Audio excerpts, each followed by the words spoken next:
নমস্কার, আমি মাতৃসাধক তন্ত্রজ্যোতিষী শাস্ত্রী শ্রী বাপন ভারতী।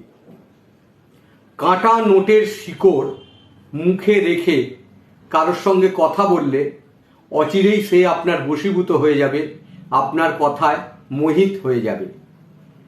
আপনি কোনো ইন্টারভিউ দিতে গেছেন বা কোনো জায়গায় কোনো মিটিং বা কোনো ভালো কথাবার্তা বলতে গেছেন, সেই জায়গায় একটু কাঁটা নোটের শিকড় মুখের মধ্যে রেখে আপনি কথা বলতে পারেন।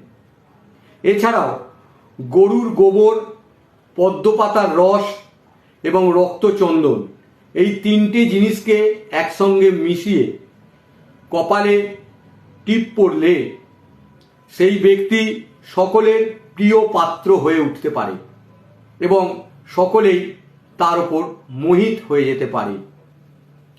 আপনি কাউকে আপনার নিজের বা খুব কাছের করে চাইছেন, তাহলে বটের মূল মানে বট গাছের মূল জলে ঘষে কপালে লাগিয়ে, সেই ব্যক্তির নাম বলে কপালে লাগিয়ে যদি সেই ব্যক্তির কাছে যেতে পারেন, তাহলে অচিরেই সেই ব্যক্তি আপনার খুব ঘনিষ্ঠ এবং খুব বন্ধুত্বপূর্ণ আপনার সঙ্গে ব্যবহার করবে।